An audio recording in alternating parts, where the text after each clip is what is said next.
राजा प्रश्न पचारे उत्तर देला परी से गला ऊपर आ से जदी मुखडा बोल कथा जाइथा कि पड़ब तेणु कर्मटा से कला तो सेमिता में संसार जहाँ भी अल्प बहुत कर्म करुचे पहले आगे आशा न रखी कर्म फले तेणु आशा निराश भाव भगवान को समर्पण करी जदि उचित भाव में कर्मटा को करवा आम कर्म न बाबा ऊपर जदि आम कर्म ठकिवा आम कौन पशिवा आज किए श्रेष्ठ जाति जन्म हो आज किए छोट जाति जन्म हो आज किए धनी घर जन्म हो आज किए गरीब घर जन्म हो आज कह राज्य मृत्युवरण होगुड़ाक सब आगे करुँच किए ना भगवान तेणु भगवान कार्य उच्च को नीच नीच को उच्च धनी को गरीब गरीब को धनी एगुड़ा भगवान हाथर कार्य आम हाथ में किसी कार्य नहीं केवल आम हाथर अच्छी कर्म कर्म करिब नाना मते करिब कर्म रहायते कर्मटी सुख दुख दाता संसारे बलवता संसारे बलदाता संसारे बलदाता कृष्ण कहे कर्म मोहर निज गुरु कर्म मोहर निज गुरु भाव केते तू पचारू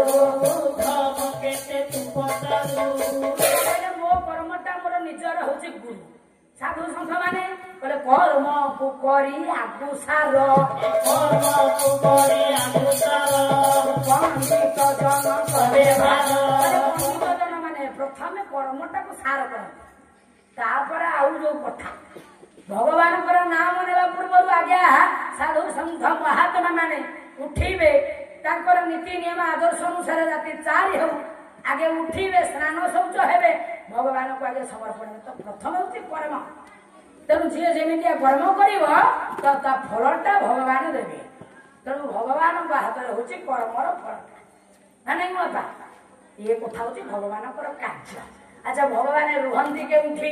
महाशून्य मध्य कहली भगवान आम क्लीयर बुझा महाशून्यटा केमती सन्थ भीम बई गोटाए पद कहते महाशून्यटा आज्ञा केउठी कौटी बाबा भीम बई कहना कहले ओले खपाटणापुर सेठा बरे तांक घर खपाटणापुर सेठा बरे तांक घर ओले खपाटणापुर सेठा बरे तांक घर ओले खपाटणापुर सेठा बरे तांक घर नाही सरद उत्तम साधन हेतु कर पुण्य मंदिरे बिहार रूपरे